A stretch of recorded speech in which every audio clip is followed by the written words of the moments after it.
fatherless itu memang bisa macam-macam, Mas Ishak ya. Bisa karena memang nggak ada orang bapaknya, yatim. Bisa jadi memang ya.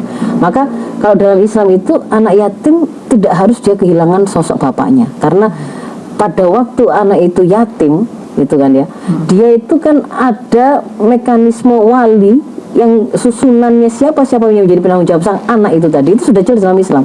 Jalurnya itu kan jelas itu, perwalian itu dari jalur para bapak. Apakah itu kakeknya, apakah itu pamannya, pak D-nya, atau saudara laki-lakinya, kan begitu dan seterusnya. Jadi pasti dia itu sebenarnya tidak kehilangan sosok orang wali gitu ya, wali perwalian. Kemudian ya fatherless yang kedua mungkin karena perceraian ya, karena perceraian.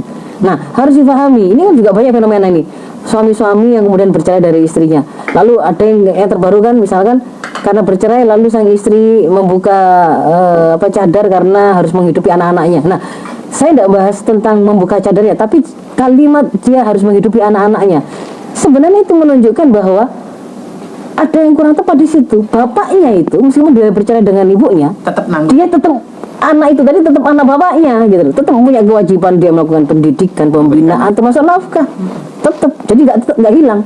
Meskipun bapaknya nanti menikah lagi, tetap anak itu punya hak atas kehadiran bapaknya, fisik maupun pikiran maupun nafkahnya.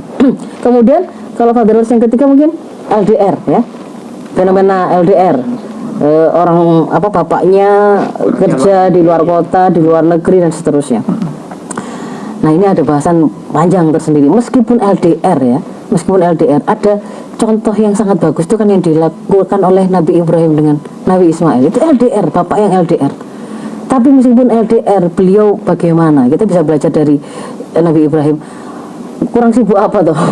Dan bilang jauh bagaimana gitu ya. Bahkan LDR itu sejak bayi kan, bayi merah ditinggal di Mekah dalam keadaan gersang, tidak ada siapapun begitu kan, yang kemudian di situ sampai Ibu Siti Hajar itu kan kemudian bertanya ya, apakah Tuhanmu yang menyuruh engkau meninggalkan kami di sini?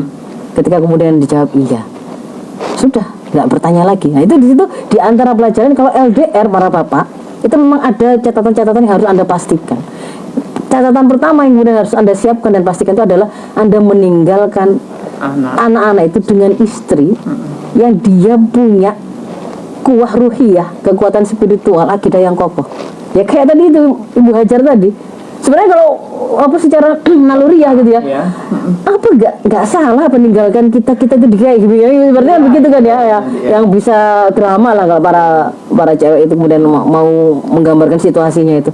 Tapi kan beliau cukup bertanya, apakah Tuhanmu yang menyuruh engkau meninggalkan kami di sini gitu ya. Padang gersang, tidak ada pohon, tidak ada air, tidak ada orang. Begitu dijawab iya, maka sudah langsung tenang Ibu Hajar itu. Kalau Allah yang menyuruh, maka berarti Allah tidak akan pernah membiarkan kami. Pasti Allah yang menjamin. Allah yang nyuruh kok, kan gitu kan ya. Saya bisa bersandar itu. Nah, lah ini yang kemudian sering terjadi, akhirnya jadi masalah itu memang tanpa persiapan ini. LDR ya gak ada persiapan, bapaknya ya budal dal gitu ya, ibunya gak disiapkan juga kebingungan.